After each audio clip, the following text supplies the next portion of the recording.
Hello, my name is Kevin and welcome to the Love Decanters channel. So this is another awesome episode of stuff I bought for me. Yeah, I need to do one because if I leave it too long, it will take an hour or more, because I buy stuff and that's how it is. So I think, how will I do this one? I'll start at what some people might consider the bottom end and work my way up. I think I'll do that, yes. So with that said, let's get on and have a look at some glass. So this is what I'm starting with. It's a charity shop purchase. It's a Romanian fish from the what's it called again? Paduria Niagara factory. Yeah, from the 1970s. And this one's a bit unusual because normally they're kind of like this kind of thing with the tail sticking out, and but this one is not like that, and it's, little skinny mouth. This one's actually, usually they're just an ornament that sits on its side. This one's a little vase. You could use it as a drinking vessel, I suppose, if you're really desperate.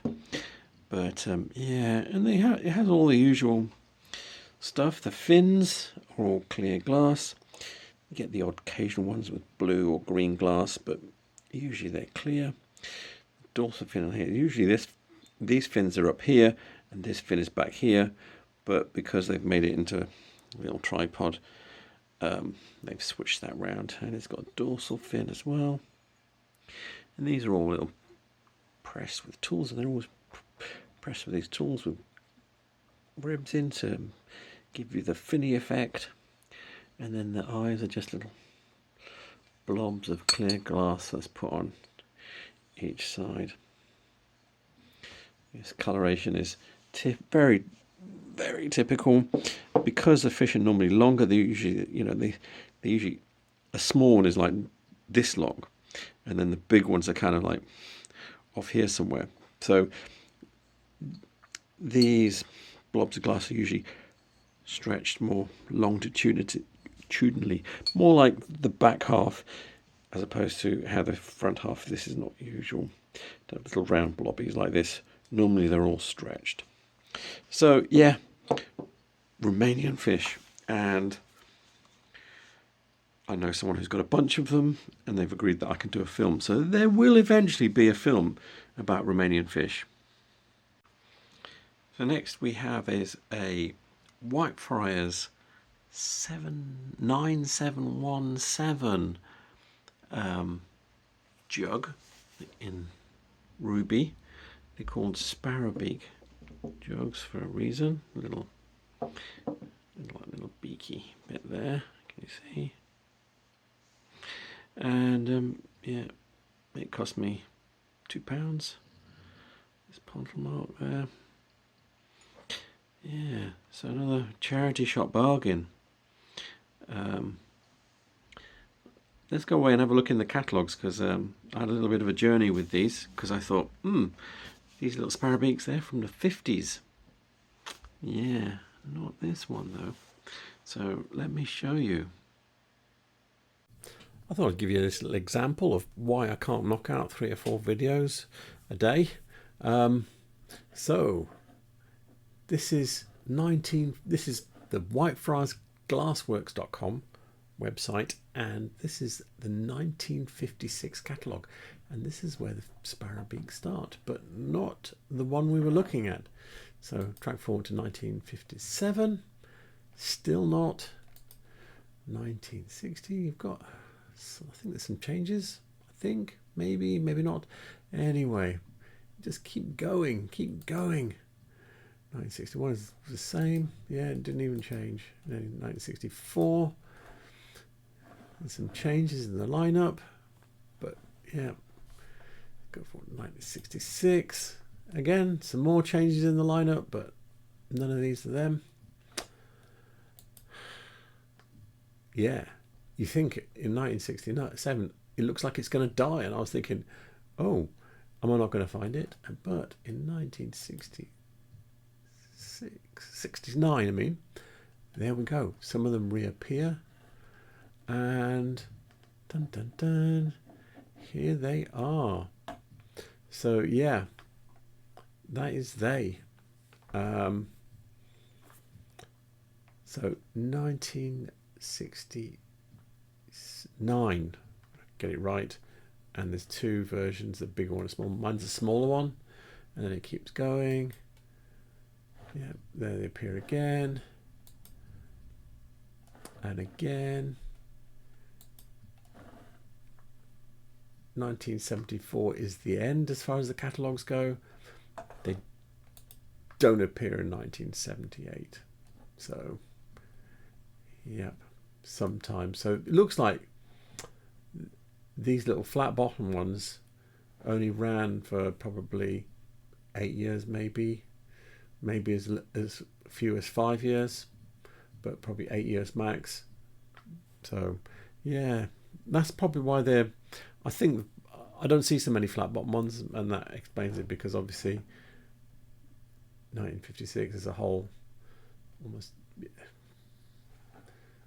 12 years where they're being made, where they're, or 13 years, sorry, where they're not actually making the flat and bottom ones, they're making the other ones, and then just for a quarter of that period they're making the flat bottom ones. Anyway, so that's what it is. White flowers, sparrowbeak vases. You see them about.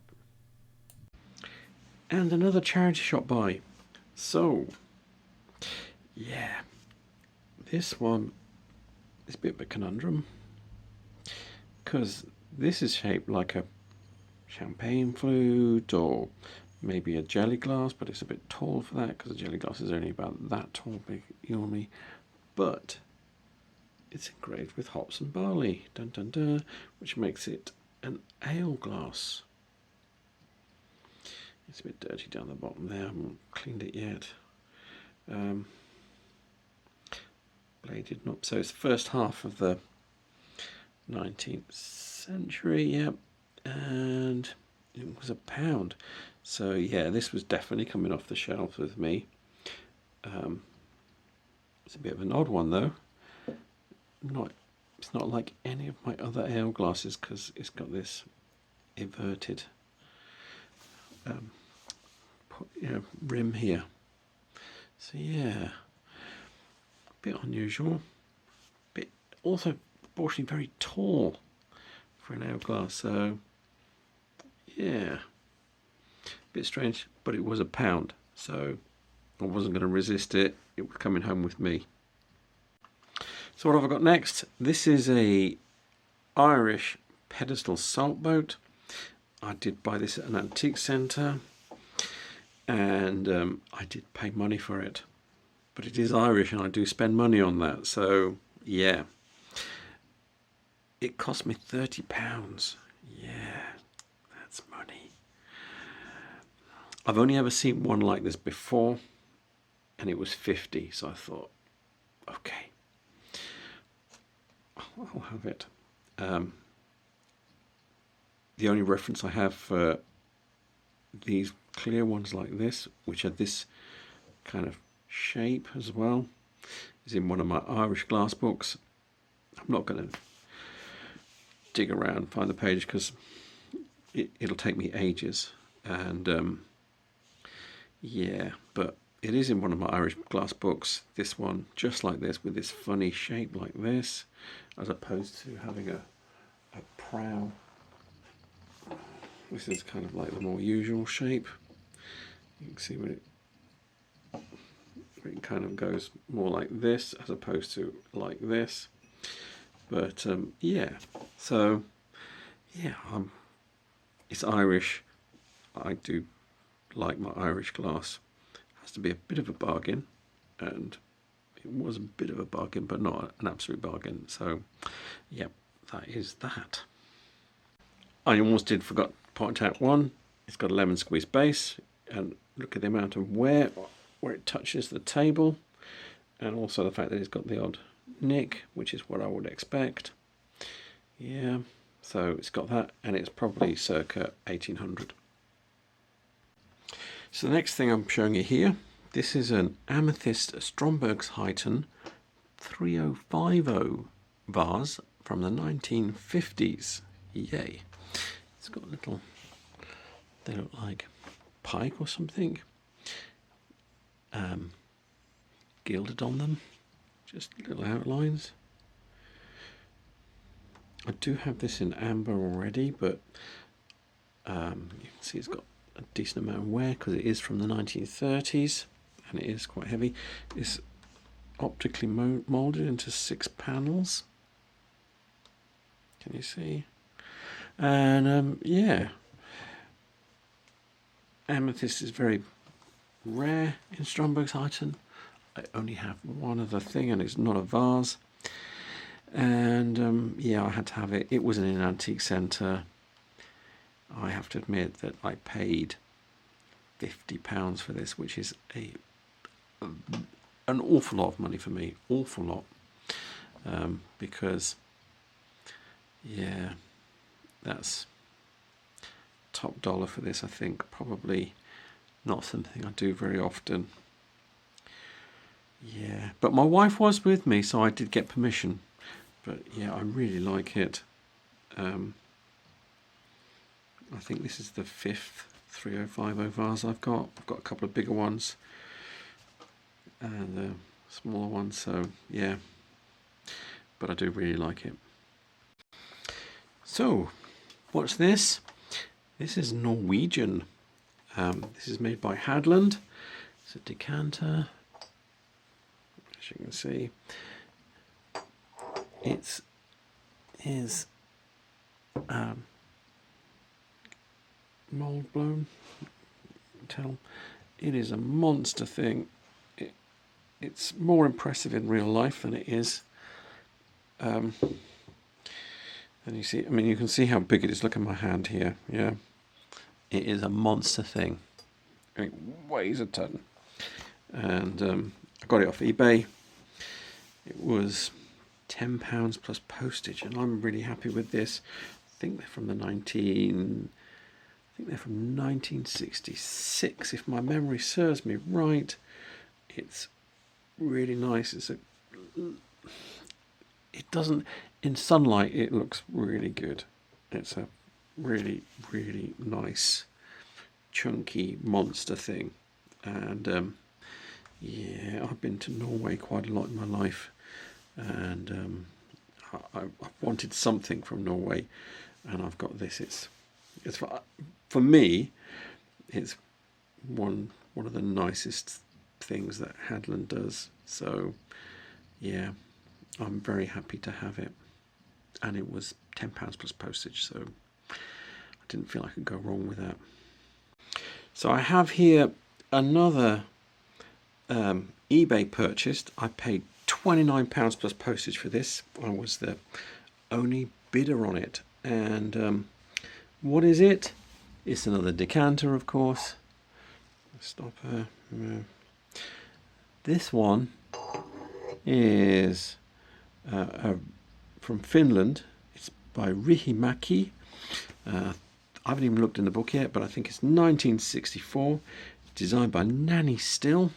And I think it was in 1965 that it won something. What was it? The American International Designers Award. So yeah, it's a famous thing. I'm a real nerdy, and how would I know that? Yeah, it's because yeah, I got one already. I've got some glasses to go with that. I think I paid £15 plus postage for this one off eBay, and I knew that because I'm a nerd. Anyway, so yeah, these are made using the half post method. You see where what they do is they blow it partly and then they dip it back in the molten glass, and it creates an extra layer, but only up to this point. Yeah, so a cool kind of like Germanic, Scandinavian bottle making method. Don't know why. It's a thing. It's very traditional, but I really like them. I think they're so mid-century. In fact, they're super mid-century because they won an award. Yeah, there's you can get clear ones as well, so I'm looking for that. And also they come in a slightly different shape where they just come straight down like this.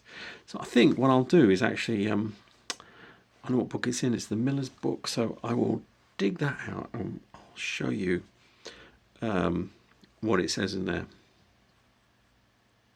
This book is Miller's 20th Century Glass by Andy McConnell, and this is the Rihi-Maki section for Nanny Still. Here she is in all her 60s glory. Yeah, good eyeliner.